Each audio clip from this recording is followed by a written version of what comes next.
নমস্কাৰ ছাত্ৰ ছাত্ৰীসকল, তোমালোক আটাইকে মই জুমা দিদি প্ৰীতি আৰু সংভাষণ জনাই আজি প্ৰথম অনলাইন ক্লাছ আৰম্ভ কৰিব ওলাইছোঁ। আজিৰ পাঠ সবাতোকৈ আপোন, কবি নৱকান্ত বৰুৱা, পাঠ নং 3।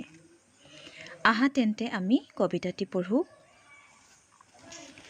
সবাতোকৈ আপোন, কবি নৱকান্ত বৰুৱা। হয়তো নহ'ব পাৰে মোৰ আই সবাতো শুৱনি, তথাপি আপোন মোৰ আই। গছ লতা ফুলে ভৰা এইখন ধুনীয়া ধৰণী, তেৱে মোক দিলেহি চিনাই। হয়তো নহ'ব পাৰে মোৰ দেশ সবাতো চহকী, তথাপি আপোন মোৰ দেশ। ইয়াৰ নগৰ গাঁও জান জুৰি প্ৰাণৰ চিনাকি, যাৰ নাই মহিমাৰ শেষ। হয়তো নহ'ব পাৰে মোৰ ভাষা সবাতো সুৰীয়া, তথাপি আপোন এই ভাষা। তাৰেই প্ৰকাশ কৰোঁ অন্তৰৰ ভাৱ কুমলীয়া, সুখ দুখ স্নেহ শান্তি আশা। মোৰ আই মোৰ দেশ মোৰ ভাষা ভাল পাওঁ, তাৰে মই চিনিম জগত। সুবিশাল পৃথিৱীত হাতে হাত ধৰা ধৰিকৈ খোজ দিম সবাৰে লগত।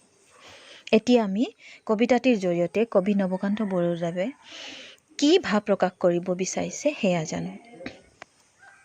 হয়তো নহ'ব পাৰে মোৰ আই সবাতো শুৱনি, তথাপি আপোন মোৰ আই।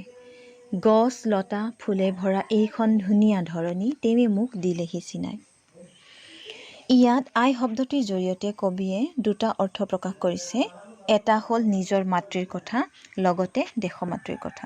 অৰ্থাৎ আমি যিখন দেশত জন্মগ্ৰহণ কৰিছোঁ সেইখন হ'ল আমাৰ দেশমাতৃ। সেই দেশখনৰ কথাও কবিয়ে আই শব্দটোৰ জৰিয়তে কৈছে। যেনেকৈ আমাৰ মাতৃ ধুনীয়া নহ'লেও আমাৰ অতিকে আপোন, ঠিক তেনেদৰে আমাৰ দেশখনো ধুনীয়া নহ'লেও আমাৰ অতিকে আপোন। আৰু কবিয়ে কৈছে যে গছ লতা আৰু ফুলেৰে ভৰি থকা এই ধুনীয়া পৃথিৱীখন আমাৰ আইৰ বাবে দেখিবলৈ সক্ষম হৈছোঁ। আমাৰ আই যদি নথকাহেঁতেন আমি এই ধুনীয়া পৃথিৱীখন দেখা নাপালোহেঁতেন। হয়তো নহ'ব পাৰে মোৰ দেশ সবাতো চহকী, তথাপি আপোন মোৰ দেশ। ইয়াৰ নগৰ গাঁও জান জুৰি প্ৰাণৰ চিনাকি, যাৰ নাই মহিমাৰ শেষ। আমাৰ দেশখন সবাতোকৈ চহকী, অৰ্থাৎ সকলোতকৈ ধনী নহ'বও পাৰে, কিন্তু আমাৰ দেশখনৰ নগৰ গাঁও জান জুৰি আদিবোৰ আমাৰ প্ৰাণৰ চিনাকি, অৰ্থাৎ আমাৰ অতিকে মৰমৰ। হয়তো নহ'ব পাৰে মোৰ ভাষা সবাতো সুৰীয়া, তথাপি আপোন এই ভাষা। তাৰেই প্ৰকাশ কৰোঁ অন্তৰৰ ভাৱ কুমলীয়া, সুখ দুখ স্নেহ শান্তি আশা। হয়তো নহ'ব পাৰে মোৰ ভাষা, অৰ্থাৎ হয়তো নহ'ব পাৰে মোৰ ভাষাটো সকলোতকৈ সুৰীয়া, কিন্তু এই ভাষাৰ জৰিয়তে আমি নিজৰ মনৰ ভাৱ সুখ দুখৰ ভাৱ প্ৰকাশ কৰিব পাৰিছোঁ। সেয়ে এই ভাষা আনতকৈ শুৱলা নহ'বও পাৰে, তথাপি আপোন মোৰ এই ভাষাটো। মোৰ আই মোৰ দেশ মোৰ ভাষা ভাল পাওঁ, তাৰেই মই চিনিম জগত। সুবিশাল পৃথিৱীত হাতে হাত ধৰা ধৰিকৈ খোজ দিম সবাৰে লগত। শেষত কবি নৱকান্ত বৰুৱাদেৱে কৈছে যে মোৰ আই মোৰ দেশ আৰু মোৰ ভাষাৰ জৰিয়তে মই এই জগতখনৰ লগত চিনাকি হৈছোঁ।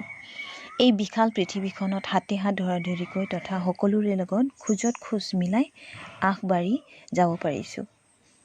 এই দেশখন নথকাহেঁতেন, এই ভাষাটো নথকাহেঁতেন, মোৰ আই নথকাহেঁতেন মই এই জগতখনৰ লগত চিনাকি হ'বই নোৱাৰিলোহেঁতেন। ছাত্ৰ ছাত্ৰীসকল, কবিতাটিৰ মূল ভাৱ এইখিনিয়ে, তোমালোকে নিশ্চয় বুজিছা। এই পাঠটিৰ প্ৰশ্ন উত্তৰবোৰ মই